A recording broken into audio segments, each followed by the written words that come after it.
আমাদের আজকের কবিতা কবি সমর সেনের লেখা মহুয়ার দেশ। বিশেষ এই কবিতাটি কবির প্রথম কাব্যগ্রন্থ, যে কাব্যগ্রন্থের নাম ছিল কয়েকটি কবিতা, সেই গ্রন্থটি থেকে নেওয়া হয়েছে। 1937 সালে এ বইটি যখন প্রকাশিত হয়, কবির বয়স সে সময় 21 বছর। আমাদের এই কবিতাটি দুটি অংশে বিভক্ত। প্রথম অংশে রয়েছে 14টি পংক্তির একটি স্তবক এবং দ্বিতীয় অংশে 8টি পংক্তির দুটি স্তবক, অর্থাৎ প্রতিটি স্তবক 4টি করে পংক্তিতে বিভক্ত। এই কবিতাটি একটি গদ্য কবিতা এবং প্রসঙ্গত বলার যে সমর সেনের প্রায় সব কবিতাই গদ্য কবিতা। এখন কবিতাটি নিয়ে আমরা আলোচনায় তো যাব, কিন্তু তার আগে আমরা কবিতাটি একবার পড়ে নেব।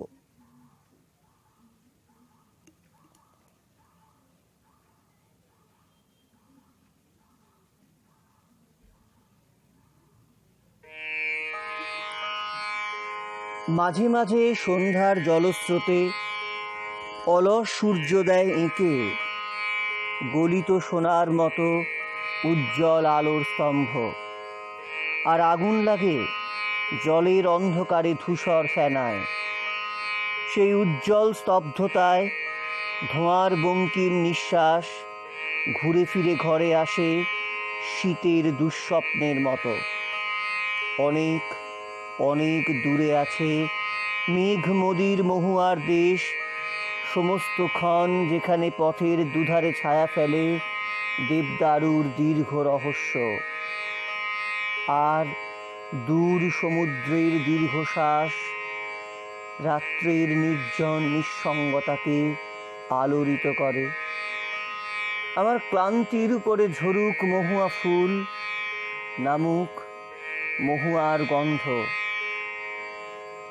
এখানে অসহ্য নিবিড় অন্ধকারে মাঝে মাঝে শুনি মহুয়া বনের ধারে কয়লার খনির গভীর বিশাল শব্দ। আর শিশিরে ভেজা সবুজ সকালে অবসন্ন মানুষের শরীরে দেখি ধুলোর কলঙ্ক। ঘুমহীন তাদের চোখে হানা দেয় কিসের ক্লান্ত দুঃস্বপ্ন।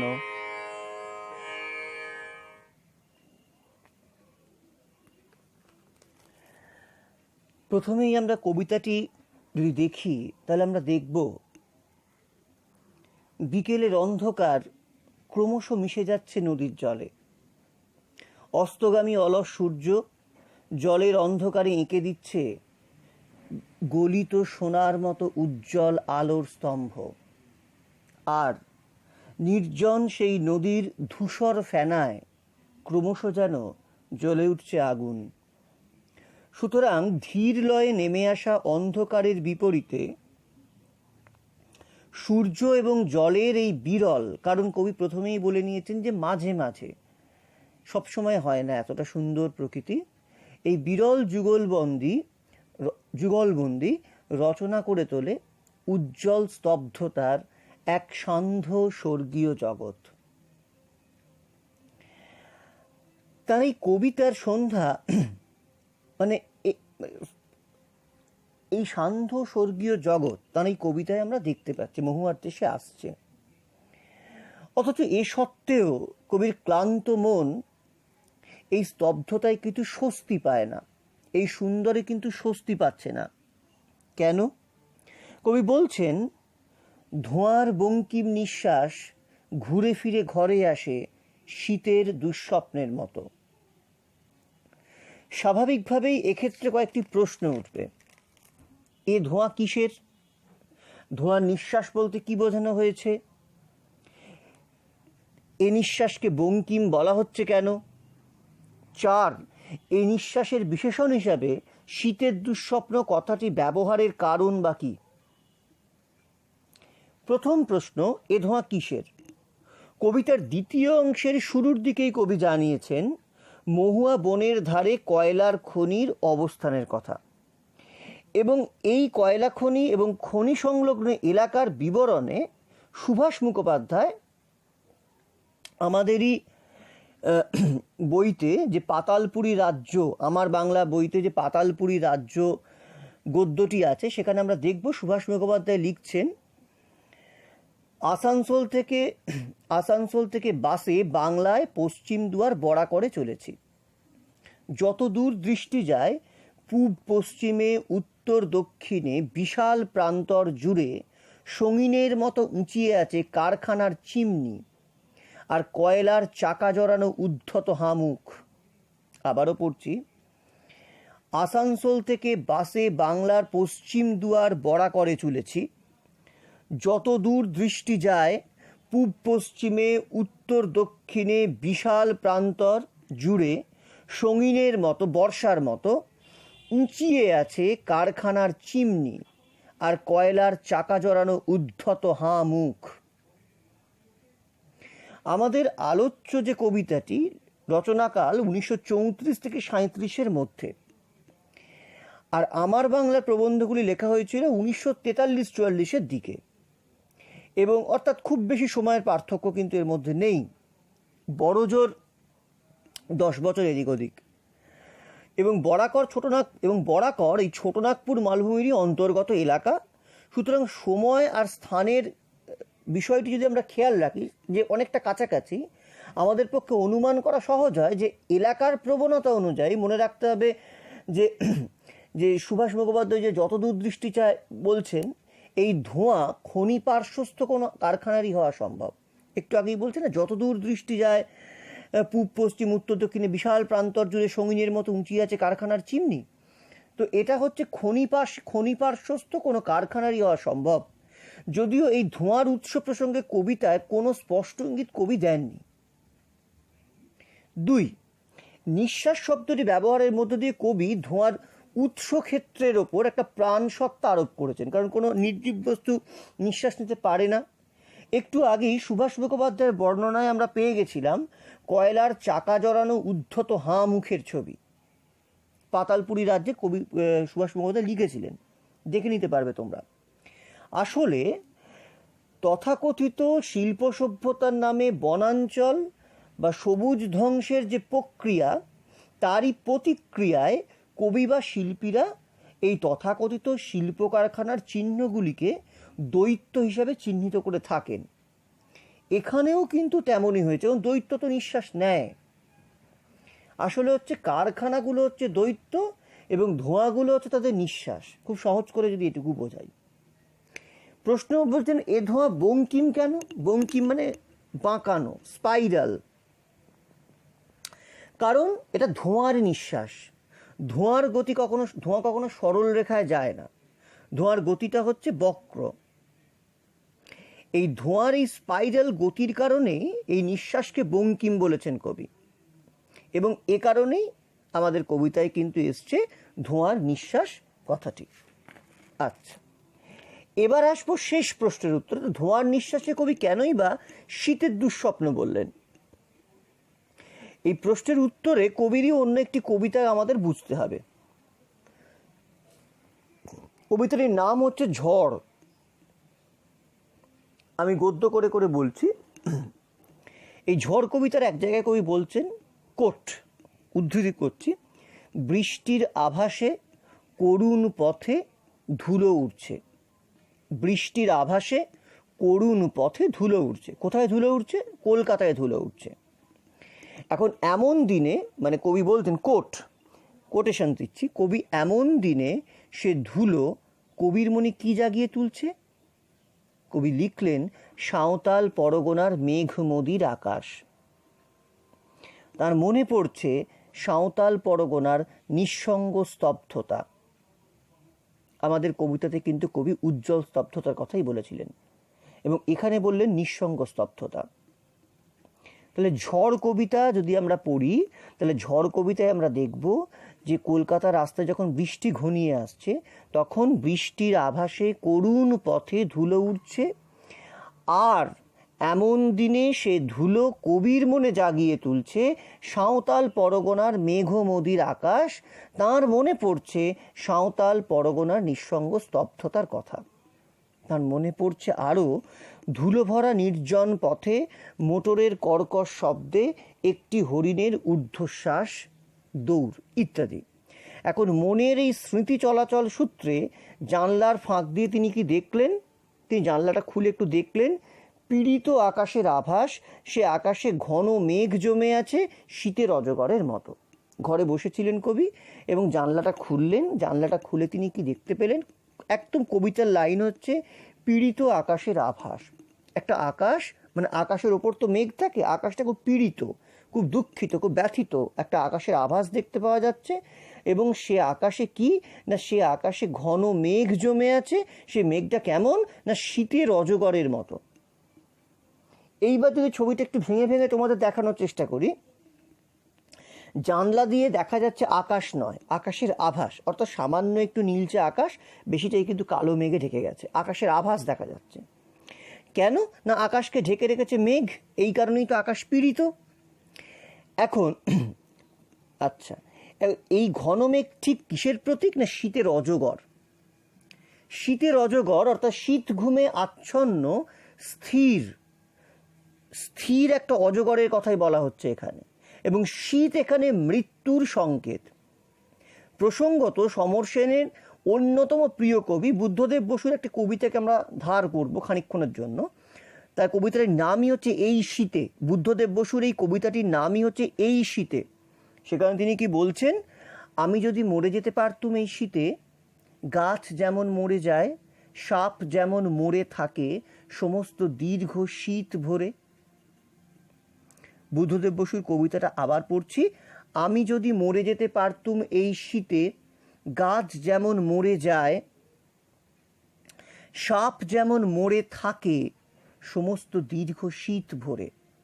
খুব মনোযোগ দিয়ে লক্ষ্য করো, গাছ যেমন মরে যায় তো হলো, কিন্তু সাপ যেমন মরে থাকে, অর্থাৎ মরার ভঙ্গিতে থাকে, শীত ঘুমে সাপ চলে যায়। তো এই মৃত্যুর ইঙ্গিতটাই শীতের সঙ্গে জড়িয়ে থাকে কবির মনের মধ্যে। এরপরই আমরা দেখি সমর সেন ওই ঝড় কবিতায় বাইরে আসছেন, আর তখন তিনি কি দেখতে পেলেন? কবিতায় দেখছেন আকাশে ধোঁয়ার ক্লেশ, চারিদিকে ধোঁয়ার গন্ধ, আর হাওয়ায় অসংখ্য ধুলোর কণা জীবন্ত বীজাণুর মতো। ঝড় কবিতাতেই আমরা একটু আগে বলেছিলাম যে তিনি জানলা ফাঁক করে কি দেখেছিলেন, যে পীড়িত আকাশের আভাস। সে আকাশে ঘন মেঘ জমে আছে শীতের অজগরের মতো। কিন্তু ওই কবিতাতেই তুমি যদি পড়ো তাহলে দেখবে যে কিছুক্ষণ বাদে কবি বাইরে আসছেন, এবং বাইরে এসে তিনি কি পাচ্ছেন? আকাশে ধোঁয়ার ক্লেশ, চারিদিকে ধোঁয়ার গন্ধ, আর হাওয়ায় অসংখ্য ধুলোর কণা জীবন্ত বীজাণুর মতো। সুতরাং এই জীবন্ত বীজাণুর মতো ধোঁয়া ধুলোর যে আবহ, পীড়িত আকাশের আবহে, পীড়িত মানে যে পয় দীর্ঘই ডয় শূন্য রয় হর্ষই ত, পীড়া, পীড়া মানে ব্যথা, এইখান থেকে পীড়িত শব্দটি এসছে।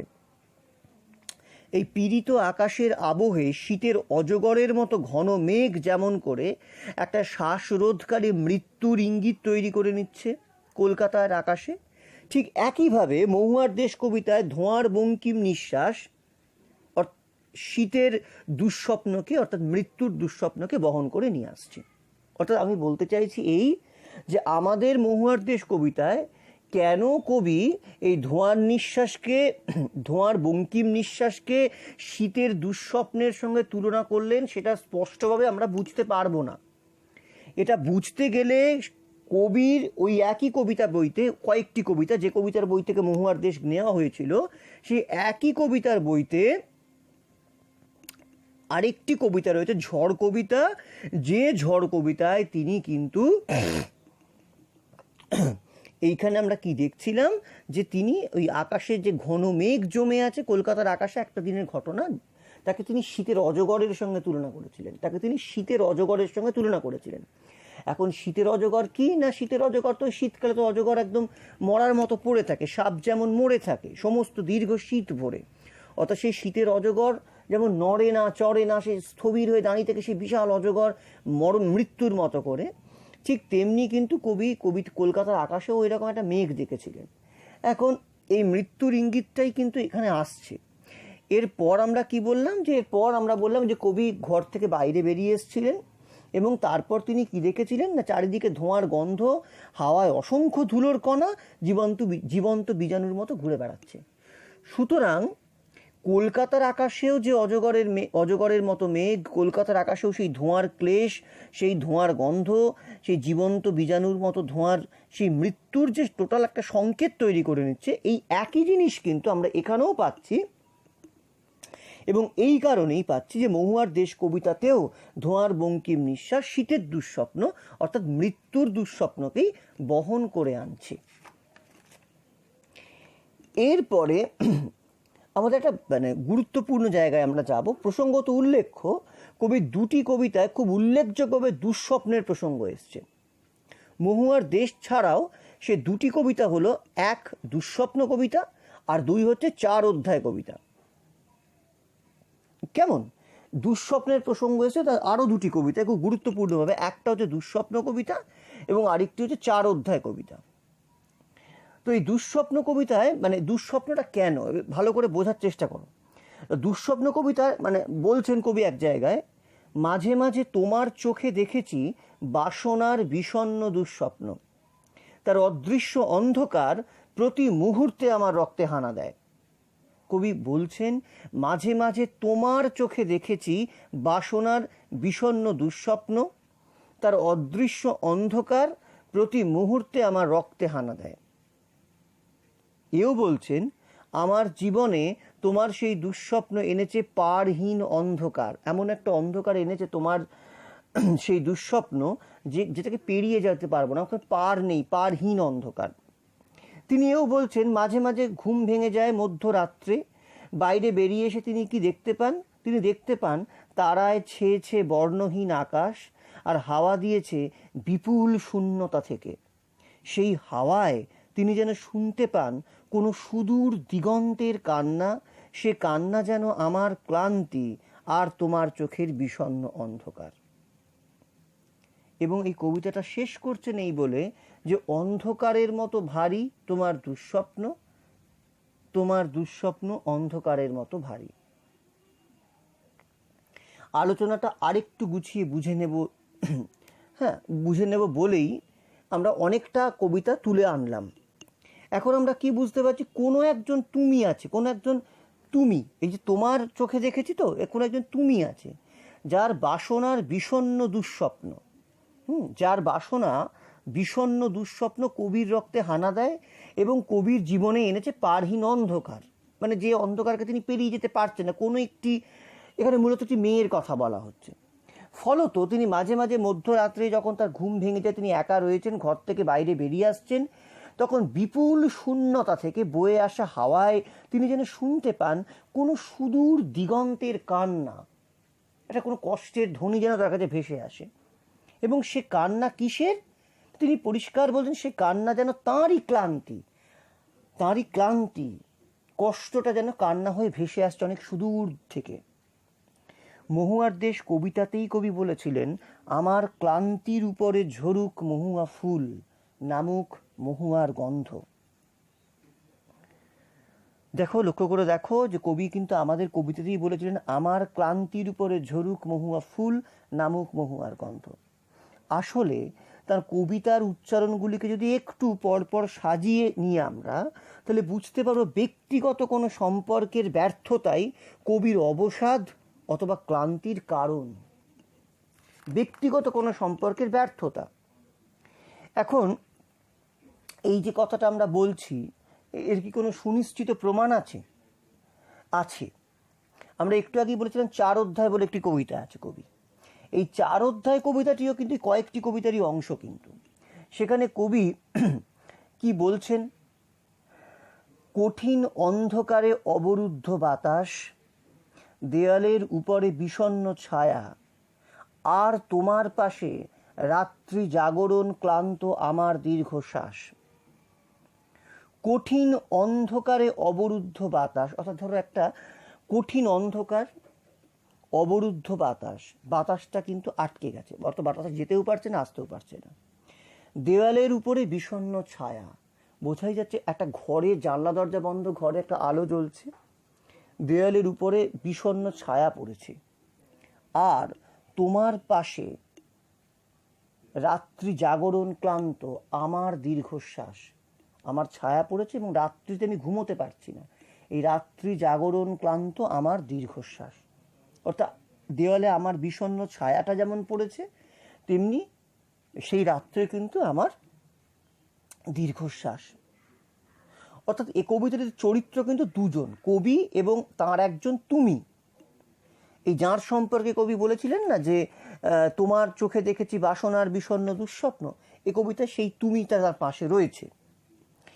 আচ্ছা, এখন কি হলো না, আমরা এখানে দেখছি অন্ধকার এখানে কঠিন, বাতাস এখানে অবরুদ্ধ, একদিকে রয়েছে রাত্রি জাগরণ ক্লান্ত কবির দীর্ঘশ্বাস, আর দেওয়ালের উপরে তাঁরই বিষণ্ণ ছায়া।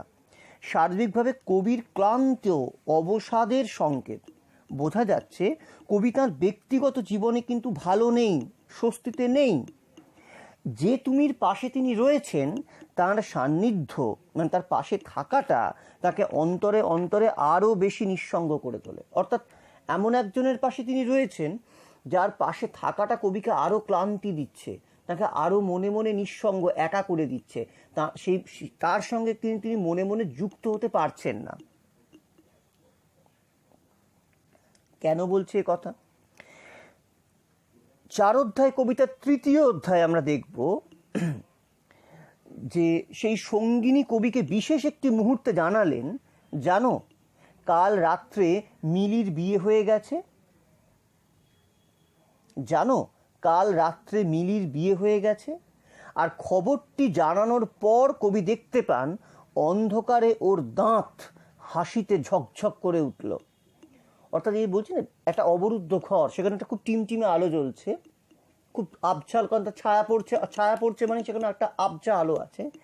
সেখানে একটা খুব ঘনিষ্ঠ মুহূর্তে কবির সেই সঙ্গিনী কবিকে জানালেন, জানো কাল রাত্রে মিলির বিয়ে হয়ে গেছে। মিলি বলে কারোর একজনের বিয়ে হয়ে গেছে। এবং ঠিক তারপরই কবি সেই আবছা অন্ধকারে দেখতে পেলেন, সেই আবছা আলো অন্ধকারে ওর দাঁত হাসিতে ঝকঝক করে উঠল, ঝকঝক করে উঠল। এখানে কিন্তু এই হাসিতে ঝকঝক করে ওটা দাঁত কিন্তু মেয়েটির নিষ্ঠুরতার ইঙ্গিত। অন্ধকারের দিঘিতে সে শব্দ পাথরের মতো আঘাত করলো কবিকে। কবি বললেন অন্ধকারের দিঘিতে সে শব্দ পাথরের মতো আঘাত করলো কবিকে। একটা একটা দিঘিতে যখন খুব বড় একটা পাথর পড়ে যে বিপুল শব্দ হয়, যেন গোটাটাই একটা অন্ধকারের দিঘি, সেখানে যেন একটা পাথরের মতো আঘাত পড়লো, পাথর পড়লো। অর্থাৎ কবির অন্ধকার মনে, কবি বলেছিলেন আমার মনে এনেছে পারহীন অন্ধকার, এই মেয়েটি বিষণ্ণতার পারহীন অন্ধকার এসেছিল, সেখানে আর একবার আঘাত এলো তার কাছে। এবং কবি কি বললেন, শুধু আকাশের মহাশূন্য, ঝরা পাতার ক্লান্তি, নামহীন ফুলের অদ্ভুত চাপা গন্ধ মুহূর্তগুলির নিঃশব্দ কান্নার মতো তার কাছে ফুটে উঠল। তার কিন্তু ভালো লাগছে না। তখন তার মনে হচ্ছে শুধু আকাশের মহাশূন্য, ঝরা পাতার ক্লান্তি, গোটা আকাশের মহাশূন্য, গোটাটা তার কাছে শূন্য হয়ে গেল। কিন্তু এই খবরটা শুনে মিলির বিয়ে হয়ে গেছে। ঝরা পাতার ক্লান্তি, যে পাতা গাছ থেকে শুকিয়ে ঝরে যাচ্ছে তার যেন যে ক্লান্তি কবিকে গ্রাস করছে। এবং মুহূর্তগুলির নামহীন ফুলের অদ্ভুত চাপা একটা গন্ধ মুহূর্তগুলির নিঃশব্দ কান্নার মতো। মুহূর্তগুলি কেমন না নিঃশব্দ কান্নার মতন। সুতরাং আমরা কি বুঝতে পারছি? এক, কবি মিলি বলে কারোকে অত্যন্ত ভালোবাসতেন, যদিও কোনো কারণবশত সে সম্পর্ক স্থায়ী হয়নি। সম্পর্কের এই বিচ্ছেদ কবিকে অন্তরে অন্তরে ক্ষতবিক্ষত করেছে বা দুঃখ দিয়েছে। এরপর যে কোনো কারণেই হোক কবি তাঁর এই তুমির সঙ্গে মানে আরেকটি মেয়ের সঙ্গে সম্পর্কে জড়িয়ে পড়েন। যদিও সেই সম্পর্ক কবিকে কোনো মনে শান্তি তো দেয়নি, উপরন্তু তার মনে এনেছে পারহীন অন্ধকার, বাসনার বিষণ্ণ দুঃস্বপ্ন তার মনে জাগিয়ে তুলেছে। এবং 3, একটা প্রচণ্ড ঘনিষ্ঠ মুহূর্তে সেই মেয়েটি কবিকে যেভাবে চরম দুঃসংবাদ দিয়ে দিলেন এবং তার সঙ্গে তার হাসির মধ্যে যে নিষ্ঠুর পরিহাসের ভঙ্গিটি স্পষ্ট হয়ে ওঠে, সেখান থেকেই কিন্তু কবির জীবনে নেমে আসে অবসাদ, ক্লান্তি এবং দুঃস্বপ্নের পরিস্থিতি। মহুয়ার দেশ কবিতায় প্রার্থনার উচ্চারণে কবি বলেছিলেন, লক্ষ্য করে দেখবে, প্রথম স্তবকের শেষ 3টি লাইন, রাত্রের নির্জন নিঃসঙ্গতাকে আলোড়িত করে আমার ক্লান্তির উপরে ঝরুক মহুয়া ফুল, নামুক মহুয়ার গন্ধ। এখানে নিঃসঙ্গতা শব্দটি গভীরভাবে খেয়াল করার মতো। এই নিঃসঙ্গতায়, এই একাকিত্ব, অর্থাৎ পাশে কেউ আছে কিন্তু তার সঙ্গে আমি মনের যোগ করতে পারছি না, এই নিঃসঙ্গতাই কবির ব্যক্তিগত বিষাদ এবং ক্লান্তির কারণ স্বরূপ।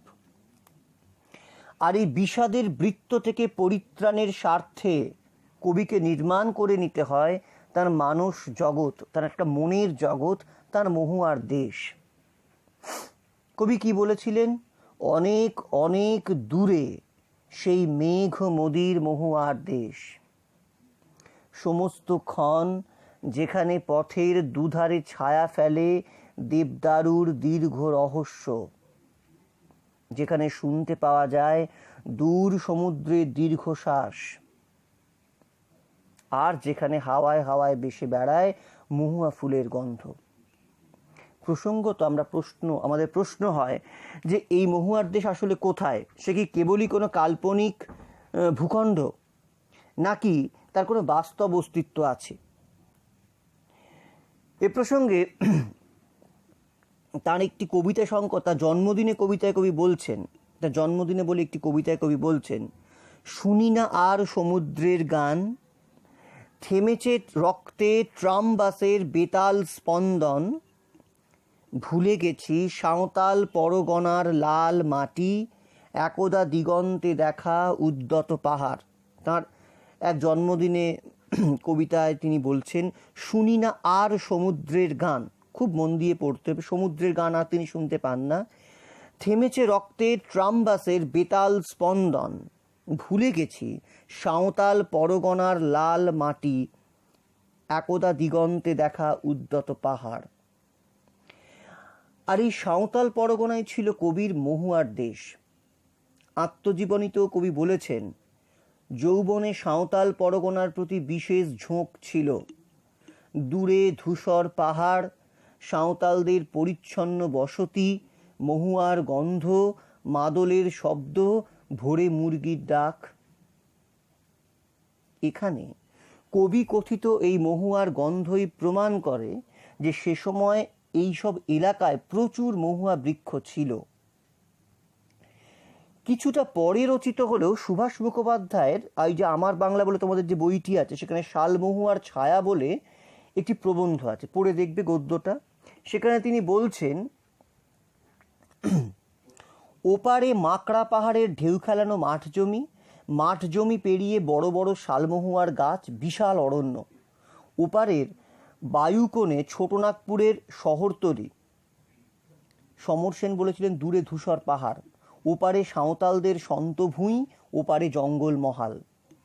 আবারও পড়ি, সুভাষ মুখোপাধ্যায় লিখছেন এই একই মহুয়া বনের কথা। ওপারে মাকড়া পাহাড়ের ঢেউ খেলানো মাঠ জমি পেরিয়ে বড় বড় শালমহুয়ার গাছ, বিশাল অরণ্য। ওপারের বায়ুকোণে ছোটনাগপুরের পাহাড়তলি, ওপারে সাঁওতালদের সন্ত ভূঁই, ওপারে জঙ্গল মহাল। সুতরাং সাঁওতাল পরগনার, দেখবে আমার বাংলার 129 নম্বর পাতায় এটা রয়েছে, আমাদের যে সাহিত্য চর্চা বইটি তার 129 নম্বর পাতায় এটা রয়েছে। সাঁওতাল পরগনার এই জঙ্গল মহাল, শালমহুয়ার অরণ্যই কিন্তু আসলে মহুয়ার দেশ। তবে কবির রোম্যান্টিক সত্তা এরই সঙ্গে যুক্ত করে নিয়েছে সমুদ্রের দীর্ঘশ্বাস। কবি কি বলেছিলেন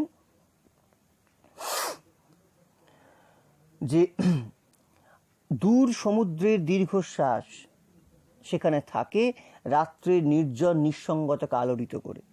কবি এর সঙ্গে বলছি সমুদ্রের দীর্ঘশ্বাস তিনি জুড়ে নিয়েছিলেন এবং দেবদারু রহস্যকে তিনি যুক্ত করেছিলেন। আর এভাবেই বাস্তবকে মান্য করেও কবি তৈরি করে নিয়েছিলেন তার একটা কল্পনার জগৎ, তার ব্যক্তিগত একটা মানস ভুবন, মানস পৃথিবী, মনের পৃথিবী। হ্যাঁ, তার ব্যক্তিগত যে বিষাদের যে বৃত্ত, সেখান থেকে বহু দূরবর্তী এক দ্বীপ। এখন প্রশ্ন হলো, এই ব্যক্তিগত এই মানস ভুবনকে মহুয়ার দেশই বা কেন বললেন কবি? কী জন্য বললেন?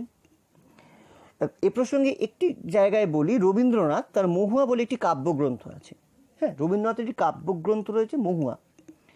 তো তো এই সেখানে তিনি রবীন্দ্রনাথ সেই ভূমিকায় বলছেন, মহুয়া হলো বসন্তের অনুচরণ, আর তার রসের মধ্যে প্রচ্ছন্ন আছে উন্মাদনা। মহুয়া বসন্তের অনুচরণ মানে অনুচর, মানে বসন্ত এলেই মহুয়া আসে, অনু মানে পরে, পিছনে, অনুচর, আর তার রসের মধ্যে প্রচ্ছন্ন আছে উন্মাদনা। আসলে বহু যুগ ধরে আদিবাসী জনজীবনে ভালোবাসার অন্যতম প্রতীকই হলো কিন্তু মহুয়া, মহুয়া ফুল। মহুয়া ফুলের রস আদিবাসীদের অন্যতম প্রিয় পানীয়। মহুয়ার রস, মহুয়ার গন্ধ তাদের দেহে এবং মনে ভালোবাসার উন্মাদনা তৈরি করে তোলে, এবং ব্যক্তিগত সম্পর্ক বিচ্ছেদের কারণে ক্ষতবিক্ষত মন, আবারও বলছি, সেই যে মিলির সঙ্গে কবি সম্পর্কটা ভেঙে গেল, যে ব্যক্তিগত সম্পর্কের বিচ্ছেদের কারণে ক্ষতবিক্ষত মন স্বাভাবিকভাবেই কি চায়? মহুয়ার মাদকতা সে প্রার্থনা করে, যে মাদকতা তাকে তার ব্যক্তিগত দুঃখকে অনেকক্ষণের জন্য ভুলিয়ে দেবে, তার যে মনের যে ক্ষত সেখানে কিছুটা আরাম দেবে, কিছুটা উপশম দেবে। সে কারণেই তিনি বলেছিলেন, আমার ক্লান্তির উপরে ঝরুক মহুয়া ফুল, নামুক মহুয়ার গন্ধ। অর্থাৎ ব্যক্তিগত জীবনে তার যে ব্যক্তিগত ব্যর্থতা, ভালোবাসায় বা সম্পর্কের যে ক্ষেত্রে যে ব্যর্থতা ছিল, সেই ব্যর্থতার জন্য তার যে দুঃখ, তার যে নিঃসঙ্গতা, সেই জন্যই কিন্তু তার মনে তৈরি হয় একটা ক্লান্তি। হ্যাঁ, এবং এখানে লক্ষ্য করতে হবে যে জনৈক মিলির সঙ্গে তার সম্পর্ক ভেঙে যাওয়ার পরেও তিনি আর একজন, যার নামটি আমরা এখানে জানি না, তার সঙ্গে তার সম্পর্ক গড়ে উঠেছিল। কিন্তু সেই সম্পর্ক কবিকে কিন্তু কোথাও শান্তি দেয়নি, কবিকে কিন্তু স্বস্তি দেয়নি, বরং তিনি বারে বারে এই কথাটাই বলেছেন যে তোমার চোখে দেখেছি বাসনার বিষণ্ণ দুঃস্বপ্ন। তার মানে সেই দুঃস্বপ্নের অন্ধকার প্রতি মুহূর্তে আমার রক্তে হানা দেয়। আবারও কোথাও বলেছেন, আমার জীবনে তোমার সেই দুঃস্বপ্ন এনেছে পারহীন অন্ধকার। কেমন মানে এই জায়গাটা, সে অর্থাৎ মানে আবারও বলেছেন, অন্ধকারের মতো ভারী তোমার দুঃস্বপ্ন, তোমার দুঃস্বপ্ন অন্ধকারের মতো ভারী। অর্থাৎ এই যে আরেকটি, যে মিলির পরিবর্তে বা মিলির পরে আরেকটি মেয়ের সঙ্গে তার সম্পর্ক গড়ে উঠলেও সেই সম্পর্ক কিন্তু তাকে কোথাও স্বস্তি দেয়নি, বরং আমরা দেখছি এটা তিনি কোথায় বলেছিলেন? দুঃস্বপ্ন কবিতায়, আমরা আগেই বলে নিয়েছি, আর একবার মনে করিয়ে দিলাম। এরপর 4 অধ্যায় কবিতায় আমরা কি দেখেছিলাম? 4 অধ্যায় কবিতায় দেখলাম সেই মেয়েটি তাকে জানিয়ে দিলেন যে মিলির বিয়ে হয়ে গেছে। কখন জানালেন? যখন তারা দুজনে একটি ঘরে ভালোবাসার মুহূর্তে রয়েছেন, সেই রকম সময় মেয়েটি তাকে জানালেন, জানো মিলির বিয়ে হয়ে গেছে। এবং এই মিলির বিয়ে হয়ে যাওয়াতে যে কবি কষ্ট পাতেন, সেটি মেয়েটি কিন্তু উপভোগ করে। অন্ধকারে তার দাঁত হাসিতে ঝকঝক করে ওঠে, এবং কবি কিন্তু আচমকা কিন্তু তার মনে হয় অন্ধকারের দিঘিতে পাথর পড়ে, যেন তার হৃদয়ে প্রচণ্ড ধাক্কা পায়, এবং সেই ধাক্কা তিনি সহ্য করতে পারেন না। তিনি বাইরে বেরিয়ে আসেন, এবং তার মনে হয় যে শুধু আকাশের মহাশূন্য, ঝরা পাতার ক্লান্তি, নামহীন ফুলের অদ্ভুত চাপা গন্ধ, মুহূর্তগুলির নিঃশব্দ কান্নার মতো। তাহলে এই যে তার ব্যক্তিগত জীবনের যে ব্যর্থতা, তার এই যে যন্ত্রণা, এই যে কষ্ট, এই যে ক্ষত, এই ক্ষত থেকে তিনি কি চান? এই ক্ষত থেকে তিনি একটু মুক্তি চান, এই মুক্তি চান, এবং এই মুক্তি চান বলেই কিন্তু তিনি চেয়েছেন, আমার ক্লান্তির উপরে ঝরুক মহুয়া ফুল, নামুক মহুয়ার গন্ধ। কেন না? মহুয়া কিন্তু ভালোবাসার ফুল আদিবাসী জনজীবনে, কারণ এই মহুয়াই কিন্তু, মহুয়ার মধ্যে কিন্তু একটা মাদকতা শক্তি আছে। এবং যদি এটা আমরা যদি একটুখানিও আমরা জানি যে ভূবাংলায় কিন্তু এমন একটিও ফুল নেই যা কাঁচা খাওয়া যায়। হ্যাঁ, আর এমন ফুল নেই যার পাপড়ি এত মধুর রসে ভরা। তো মানে এবং এই পাপড়ি তুমি যদি পেট ভরে খাও, তাহলে সেটা মত্ততা আনে। এটা সুপ্রভাত বাংলাদেশ মহুয়ার বিদায়বেলার সুরভি বলে একটি লেখায় প্রকাশিত হয়েছিল, যেখানে বলা হচ্ছে, ভূ বাংলায় এমন আর একটিও ফুল নেই যা কাঁচা খাওয়া যায়, আর এমন ফুলও নেই যার পাপড়ি মধুর রসে ভরা, আবার পেট ভরে খেলে মত্ততাও আনে। এই মহুয়ার বৈজ্ঞানিক নাম হচ্ছে মধুকা লঙ্গিফোলিয়া অথবা মধুকা ইন্ডিকা। হ্যাঁ, এটা মধ্যম থেকে বড় আকারের একটা গাছ হয়, পাতাগুলো মানে ডিম্বাকার, বৃন্ত ছোট, ফুলগুলো খুব রসালো, স্বাদ হচ্ছে টক মিষ্টি, অম্ল মধুর। ফুলের নির্যাসে একটা মানে নেশা হয়, মাদকতা আছে, এবং বসন্তের শেষে সুপুরির মতো আকারের ফল হয়। জুন থেকে জুলাইয়ের মধ্যে ফল পাকে। শুষ্ক অঞ্চলের গাছ হলেও মানে এটা দেখা যায় যে আর্দ্র এবং কোমল আবহাওয়াতেও বেশ ভালো জন্মায়। শীতে কিন্তু এর সব পাতা ঝরেও যায়। এখন যাই হোক, এখন আমরা যদি এটা দেখি যে কবি কি বলেছিলেন, যে তার একটা এই যে ব্যক্তিগত দুঃখ ভোলার জন্যই তার কিন্তু এই মাদকতার প্রয়োজন।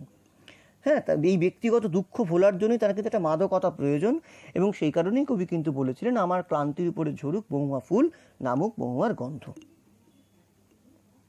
কেমন? এরপর কিন্তু যে স্বস্তির প্রত্যাশায় সাঁওতাল পরগনায় কবি গেলেন, কিন্তু যে স্বস্তির প্রত্যাশায় সাঁওতাল পরগনায় কবি গেলেন, কিন্তু স্বস্তির যে প্রত্যাশায় সাঁওতাল পরগনায় কবি বারংবার দৌড়ে যেতেন, সেই সাঁওতাল পরগনার পরিবেশ কিন্তু দ্রুত বদলে যাচ্ছিল। আত্মজীবনীতে, তার বাবু বৃত্তান্ত হচ্ছে আত্মজীবনী, সেখানে খুব বিস্তৃতভাবে না হলেও একটিমাত্র বাক্যে তিনি বলেছিলেন খনি অঞ্চলে কিন্তু দ্রুত পরিবর্তন ঘটছিল ওদের জীবনযাত্রায়। বাবু বৃত্তান্তে তিনি বলেছিলেন খনি অঞ্চলে কিন্তু দ্রুত পরিবর্তন ঘটছিল ওদের জীবনযাত্রায়। ওদের বলতে কাদের কথা বলা হয়েছে? না, যারা সেই মহুয়ার দেশের মানুষ, যারা সেই জঙ্গলমহলের বাসিন্দা। সেই পরিবর্তনের আংশিক ইঙ্গিত আমরা কবিতার দ্বিতীয়ার্ধে দেখি। কবি কি বলেছেন? এখানে অসহ্য নিবিড় অন্ধকারে মাঝে মাঝে শুনি মহুয়া বনের ধারে কয়লার খনির গভীর বিশাল শব্দ। এই শব্দ আসলে খনির ভিতরের কয়লা কাটার শব্দ। সুভাষ মুখোপাধ্যায় তাঁর পাতালপুরীর রাজ্যে বলছেন, কোট, এই পাতালপুরী রাজ্যটাও তুমি কিন্তু আমার বাংলায় পাবে। হ্যাঁ, বলছেন কয়লা কাটার নানা রকমের ব্যবস্থা। কেউ ড্রিল মেশিনে কয়লা কাটছে, কেউ ডিনামাইট দিয়ে বসিয়ে দিচ্ছে কয়লার বড় বড় চাঙড় ইত্যাদি। বোঝা যাচ্ছে কয়লার খনির গভীর বিশাল শব্দের কারণ। খনি অঞ্চলে ক্রমশ ধ্বংস হয়ে যাচ্ছিল অরণ্য। শুধু অরণ্য নয়, এমনকি আরণ্যক, মানে যারা অরণ্যের অধিবাসী, সেই জঙ্গলমহলের বাসিন্দা, তাদের জীবনযাত্রাও বদলে যাচ্ছিল দ্রুত। সে কারণেই কবি বলেছিলেন শিশিরে ভেজা সবুজ সকালে কবি দেখতে পেয়েছিলেন অবসন্ন মানুষের শরীরে ধুলোর কলঙ্ক। ঘুমহীন তাদের চোখে হানা দেয় কিসের ক্লান্ত দুঃস্বপ্ন। কিসের? তাকে মৃত্যুর। সুভাষ মুখোপাধ্যায়ের প্রত্যক্ষ অভিজ্ঞতা কিছুটা যদি আমরা ধার নিই, তাহলে তিনি খনি অংশের বর্ণনায় কি বলছেন? এক, রাতের পালি, মানে শিফট, রাতের যে শিফট হয় না, নাইট শিফট, ডে শিফট, রাতের পালি শেষ করে দলে দলে মজুর আর কামিনরা খাদ থেকে ওপরে উঠছে, সর্বাঙ্গে তাদের কয়লার গুঁড়ো যেন কেটে বসেছে। আমাদের কবি কি বলেছিলেন? অবসন্ন মানুষের শরীরে ধুলোর কলঙ্ক, কবিতার লাইন। সুভাষ মুখোপাধ্যায় লিখছেন, দুই, খনির নিজস্ব হাসপাতাল আছে, এই হাসপাতালকে মজুররা জমের মতো ভয় করে, যার মৃত্যু ভয় নেই সেই শুধু এই হাসপাতালে আসে। লক্ষ্য করে দেখো লাইনটা, খনির নিজস্ব হাসপাতাল আছে, এই হাসপাতালকে মজুররা জমের মতো ভয় করে, যার মৃত্যু ভয় নেই সেই শুধু এই হাসপাতালে আসে। তিন, মাথার ওপর সময় সময় কয়লার চাপ ধসে, হঠাৎ হঠাৎ গ্যাস হয়ে হামেশাই খাদের নিচে মানুষ মারা যায়। খাদের নিচে যারা কাজ করে তাদের প্রাণ হাতে করে কাজ করতে হয়। এছাড়াও যা সব খুন জখম হয় তা শুনলে গায়ে কাঁটা দেবে। চার, খাদে যারা কাজ করে বেশি দিন তারা বাঁচে না। হুকওয়ার্ম, যক্ষা, কুষ্ঠ আর নিউমোনিয়া খনি অঞ্চলে সঙ্গের সাথী। ভালো করে ভেবে দেখো, হাসপাতাল কেউ যেতে চায় না, কারণ হাসপাতালে গেলে মৃত্যুই হবে, বেঁচে আর কেউ ফিরবে না। কয়লা খনিতে যে কোনো মুহূর্তে কয়লার চাপ ধসে যায়, কখনো কখনো হঠাৎ বাজে গ্যাস বেরিয়ে মানুষ মারা যায়। হ্যাঁ, এবং খাদের নিচে যারা কাজ করে তারা প্রাণ হাতে নিয়েই কাজ করে। এছাড়াও কয়লা খনি অঞ্চলে বিভিন্ন রকমের খুন জখম পর্যন্ত হয় স্মাগলারদের। এছাড়া কি হয়, যারা কাজ করে তারা সেখানে বেশি দিন বাঁচে না। হুকওয়ার্ম এক ধরনের কৃমি, যক্ষা, কুষ্ঠ, নিউমোনিয়া খনি অঞ্চলে সঙ্গের সাথী। এরপরেও কি বুঝতে অসুবিধা হয়? কবি যখন বলে ঘুমহীন তাদের চোখে হানা দেয় কিসের ক্লান্ত দুঃস্বপ্ন, এই দুঃস্বপ্ন মৃত্যুর, এটি কি বুঝতে আর অসুবিধে হয়? এবং মনে করে দেখো, আমাদের বাবু বৃত্তান্তে এই যে বলেছিলেন কবি, যে খনি অঞ্চলে কিন্তু দ্রুত পরিবর্তন ঘটছিল ওদের জীবনযাত্রায়, ওদের অর্থাৎ জঙ্গল মহালের বাসিন্দাদের, মহুয়ার দেশের সেই আরণ্যক আদিবাসীদের জীবনযাত্রায় কিন্তু খুব দ্রুত পরিবর্তন ঘটছিল। তারা কিন্তু ধীরে ধীরে খনি শ্রমিক হয়ে উঠছিলেন এবং মৃত্যুর দিকে এগিয়ে যাচ্ছিলেন তারা। সুতরাং সার্বিকভাবে আমরা বলতে পারি মহুয়ার দেশ কবির তৈরি করে তোলা একটা মনের বাসভূমি ঠিকই, বিনির্মিত বাসভূমি, যেখানে তার কবি, যেখানে তার ব্যক্তিগত বিষাদ ক্লান্তি আশ্রয়, মানে যেখানে তার ব্যক্তিগত বিষাদ এবং ক্লান্তি একটা আশ্রয় পায়, একটা পরিত্রাণ পায় খানিকক্ষণের জন্য। কিন্তু একই সঙ্গে তার এই ব্যক্তিগত দ্বীপ, সেই দ্বীপের যে বাস্তব ভূখণ্ড, সেই ভূখণ্ড, সেই বনাঞ্চল, সেই অরণ্য নির্ভর জীবনযাপন সবই কিন্তু ক্রমশ ধ্বংস হয়ে যাচ্ছিল। সেই ধ্বংসের যন্ত্রণাও এ কবিতার মধ্যে চলে এসছে। তার ব্যক্তিগত ক্লান্তি যেমন একটা, ঠিক তার পাশাপাশি তিনি লিখেছেন যে এই আরণ্যক আদিবাসীদের জীবনের ক্লান্তি, তাদের জীবনের দুঃস্বপ্ন, তাঁর ব্যক্তিগত ক্লান্তি, ব্যক্তিগত অবসাদ, আর সেই অজস্র অজস্র মানুষের যে ক্লান্তি এবং তার অবসাদ, সেই দুজনের দুঃস্বপ্ন একই সঙ্গে তিনি বুনে নিয়েছেন তাঁর কবিতায়। অর্থাৎ আমার ক্লান্তিটা একটি বিশেষ কারণের ক্লান্তি। আর এই কবিতায় কিন্তু আমরা আর একটা মানুষকে দেখছি, আর এক দল মানুষকে দেখছি, যে মানুষগুলো কিন্তু ধ্বংস হয়ে যাচ্ছে ক্রমাগত কয়লা খনি অঞ্চলে। এই দুটো অবসাদ, দুটো দুঃস্বপ্নকে তিনি বুনে নিয়েছেন একই সঙ্গে।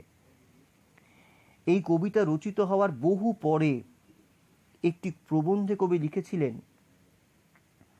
Almost everywhere the earth is slowly dying, rotting, going to ruins. প্রায় সব জায়গায়, almost everywhere the earth is slowly dying, পৃথিবী ধীরে ধীরে মারা যাচ্ছে, রটিং, পচে যাচ্ছে, গোয়িং টু রুইনস, ধ্বংসের দিকে যাচ্ছে।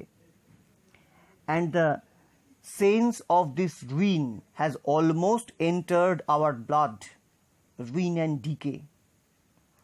এবং কি বলেছিলেন, the sense of this ruin, এবং এই যে ধ্বংসের বোধ, the sense of this ruin has almost, প্রায়, entered our blood, ruin and decay, মানে এটা আমাদের রক্তে এই ধ্বংস এবং ক্ষয় প্রবেশ করেছে। Ruin and decay, the inherent melancholy of the soil can be worked up into the magnificent poetry. Ruin and decay, ধ্বংস এবং ক্ষয়, the inherent melancholy of the soil can be worked up into magnificent poetry. অর্থাৎ এই যে ধ্বংস এবং ক্ষয়ের the inherent melancholy, এই যে অন্তর্নিহিত যে বিষাদ অফ দ্য সয়েল, মাটির এই যে অন্তর্নিহিত দুঃখ বিষাদ, can be worked up into magnificent poetry, কবিতার মধ্যে তা কিন্তু খুব গভীরভাবে ফুটিয়ে তোলা যায়।